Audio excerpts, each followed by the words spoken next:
Hi, my name is Dr. Morgan Duval. I'm a physical therapist, and today I'm going to walk you through a few exercises that you can do using the Mobo Board. Now, the exercises that we are going to go through today are very specifically to help reduce supinated gait. So what that means is if you walk and most of your weight is on the outside of your foot, like this right here, these exercises are going to help you ground down through your big toe and reduce that rolled out on the outside of your foot position when you're walking. Now, the reason that's important is because if you're constantly walking on the outside of your foot, first of all, it's really easy to roll your ankle and get an ankle sprain, right? So you really want to be trying to ground down through the ball of your foot, through your big toe, to fully reduce that risk. Additionally, when you're walking, if you're rolling out on the outside of your foot like this, you're not really utilizing your big toe, right? So every time you're stepping, your big toe isn't going into extension.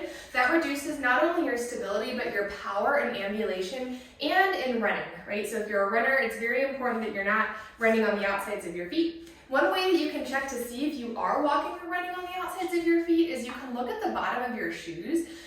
Pick a pair that you've had for a long time, maybe a couple of years, and see if they're more worn on the outside of the sole. And if they are, you may be walking on the outside of your foot.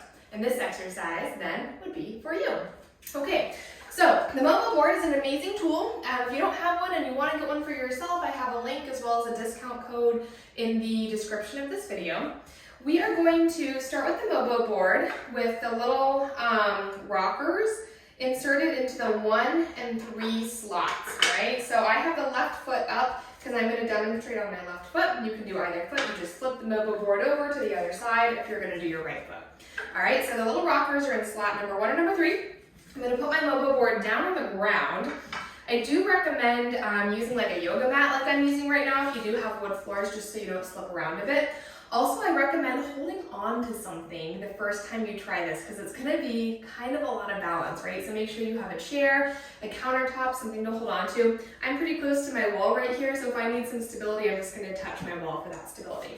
Okay, place your foot on the Mobo Board. Make sure that your big toe is on the board and your other 4 toes are kind of curling down into that little toe hole, right? That's so that you are encouraged to utilize your big toe and not roll to the outside of your foot. The first thing you are going to do is find some balance, all right? So just step onto the board, pick your other foot up, and try to balance for about 30 seconds. Try to not let the edges of the board touch the ground. I just want you to get used to how it feels using the board, okay? You might have to squeeze your core, squeeze your glutes, look at one unmoving point, and just find that balance. Now, once you've found that balance, what you are going to do is flex your foot. You might have to put your other toe down on the ground to find this. You'll flex your foot. I'm just going to turn so you guys can maybe see a little bit better if I go this way and roll my pants up. Okay, so the back end of the board is going to be touching the ground here, okay? I want you to try to hold this position. It's going to really try, the board is really going to try to push you forwards, but I want you to try to hold this position with the back end of the board touching the ground, okay? It's going to be tough. A little bend in your knee will help, and then pick your other foot up and try to balance in this position. Like I said, tough, right? You can even see my foot's wanting to like push the board forwards. I want you to try and balance with your foot in this dorsiflexed and everted position. This is stretching your ankle into the opposite direction that you get when you supinate. When you supinate, meaning walking on the outside of your foot, you are moving into inversion and plantar flexion. Dorsiflexion and eversion, what the board is pushing us into now, is the opposite motion, and that is why we are practicing it, because if you are walking on the outside of your foot, right, you are supinating, plantar flexing, and inverting too much, so we want to train dorsiflexion and eversion, the opposite motions of plantar flexion and inversion. All right, so after about 30 seconds, you can take a break. That was a little tough. I'm just going to rotate the board again so you guys can see me a little bit better. Next thing we are going to do is move from neutral board, like we were balancing, to that dorsiflexed and everted position. Neutral board, dorsiflexed, everted position, all right? So we're not gonna let the front edge of the board touch the ground, only the back edge, okay? So I might need a little stability for this one. This one's tough. Remember, you can always hold on to something. All right, so first find your neutral board, find your balance, then drop the heel down, and then come up without letting the front of the board touch the ground. It's really, really tempting to just rock back and forth. I want you to find control drop the back of the board, come to center. Drop the back of the board, come to center. Drop it back, come to center. Awesome. This should feel like a lot of work, right? Especially if you're not holding on to something. It's way harder. Yeah, all right.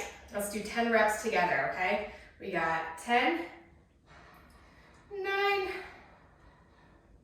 8. I'm really feeling my muscles work, especially when I'm not holding on.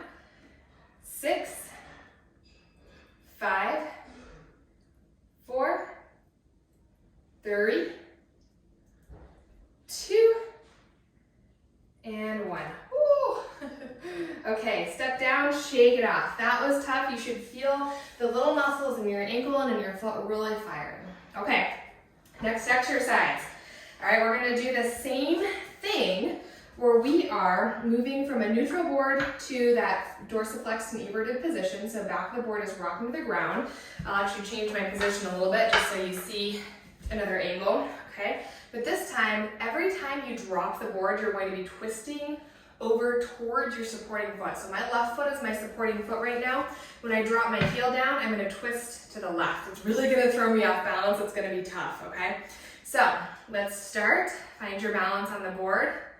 Drop the heel, and then twist towards your supporting foot. It's pushing you more into dorsiflexion and eversion. Come back, and then come back to a neutral board. Let's do 5 of those, okay? So drop the heel, twist towards your supporting foot. Keep that heel side dropped down, don't let it pop up. Come back to center, and then come back to a neutral board. That was 1, holy crap, okay. 2, drop the back of the board, twist, come back to center, come up. 3, drop the back of the board, keep the back of the board down, twist over, back to center, come up. 2 more, this is number 4. Drop the board, twist over, back to center, come up. 1 more, drop the back of the board, twist towards your foot, come back to center, and then come up. It's like balancing on the board after that is just like a relief. It's like a rest. Okay, step down, shake your foot off. Nicely done. Now, how can you make that more challenging? Well, you can grab a dumbbell. So I'm going to grab 1 dumbbell. I have a 10-pound dumbbell. I don't recommend starting with a 10-pound dumbbell. I recommend starting with something more like a 3 or a 5-pound. This is just what I've got available right now. Okay? And you can repeat that entire thing while passing the dumbbell back and forth from one hand to the other. Now make sure that you do not drop the dumbbell on your toes. That's rule number 1 of the dumbbell pass, okay? So I'm just gonna go through the whole thing again. We're not gonna do multiple reps. I just wanna show you 1 repetition of each exercise with the dumbbell. All right, so first exercise was balancing on the board, not letting the edges touch the ground, right? Balance and pass the dumbbell from one hand to the other. It really throws your balance off and makes this quite a bit more challenging. For even more challenge, you'll take the dumbbell out wider. For less challenge, you'll keep it pretty narrow, okay? Next exercise, if you remember, was dropping the heel down and holding your foot into that dorsiflexed and everted position. You really have to put pressure through your heel here so that the board doesn't tilt back, okay? Ooh, so find your balance, pressure through the heel, and then once again, you pass the dumbbell back and forth. I'm just doing a few reps to show you. You should do about 10 reps before moving on to the next one, okay? It's just gonna get harder. Next exercise, neutral board to dropping back, okay? So neutral board here, find your balance. As you drop back, pass the dumbbell. Come to neutral, pass the dumbbell, drop back, pass the dumbbell. It's hard, right? Neutral, pass the dumbbell, drop back, pass the dumbbell. Okay, whew, step down, take a break. Next, we are dropping the heel back and twisting. This one's a little bit different. We're not gonna pass the dumbbell. You will hold your dumbbell in both hands, okay?